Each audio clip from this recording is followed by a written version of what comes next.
अच्छा, क़िवाम तो जो पुराने लोग हैं वो तो जानते ही हैं, आप लोगों ने क़िवाम का नाम सुना होगा। वो खुशबूदार तंबाकू की छोटी-छोटी गोलियाँ, जिनमें बहुत अच्छी खुशबू आती थी। अभी पहले आप देखिए, किसी को वो खुशबू याद होगी तो जैसे ही उसकी खुशबू आपके पास आएगी आप बचपन में दौड़ जाएंगे। तो क़िवाम बनता कैसे था लखनऊ में? लखनऊ में क्या हुआ कि तंबाकू की पत्तियाँ और डंठल दोनों को पानी में उबाला जाता था ताकि उनका रस निकल आए, उनका जूस निकल आए। और उस जब वो पूरा निकल आता था रस, उसके बाद उसको इतना पकाया जाता था, इतना पकाया जाता था कि वो गाढ़ा होकर के बिल्कुल लेई ऐसा हो जाए। फिर उसमें खुशबू मिलाई जाती थी, उसमें तमाम चीज़ें मिला कर के उसकी छोटी-छोटी गोलियाँ बनती थीं। उस गोलियों के ऊपर चांदी का वर्क, कई जगह सोने का वर्क मला जाता था। फिर वो गोलियाँ पान के साथ इस्तेमाल की जाती थी। अब्दुल हलीम शर्राफ ने लिखा है, मुफ्तीगंज की एक बेगम की हाथ की बनाई क़िवाम की गोलियाँ बहुत मशहूर थीं, बहुत मकबूल थीं, लेकिन क्या हुआ, इत्तेफ़ाक से उनका इंतकाल हो गया।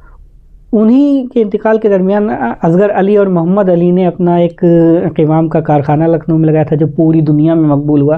क़िवाम की वैसी गोलियाँ शायद ही कहीं बनती होंगी, कहीं नहीं बनी। और लखनऊ का हर आदमी असगर अली, मोहम्मद अली की क़िवाम की गोलियों को जानता है कि वो कैसी थी। लेकिन कहा जाता था कि जब क़िवाम की गोली पान में रख कर के खाई जाती थी तो खुशबू तो पूरे दिन रहती थी उसकी, लेकिन तंबाकू का जो असर था वो ख़त्म हो जाता था।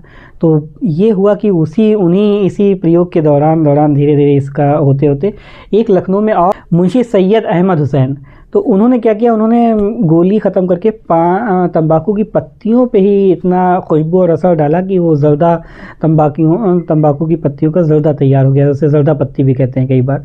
तो वो बहुत चलन में आ गई और उन्होंने क़िवाम की गोलियों को पीछे ढकेल दिया, क्योंकि वो क्या करती थी, वो खुशबू भी साथ में रहती थी उनके, और तंबाकू का असर भी बहुत देर तक की रहता था। तो ये उसका भी काम चलने लग गया। लेकिन जो क़िवाम की गोलियाँ थीं, फिर वो धीरे-धीरे, जैसे ज़र्दे ने जगह ली, उसके बाद गुटखे ने जगह ले ली तंबाकू की, तो तमाम सूरत उसकी बिगड़ती चली गई।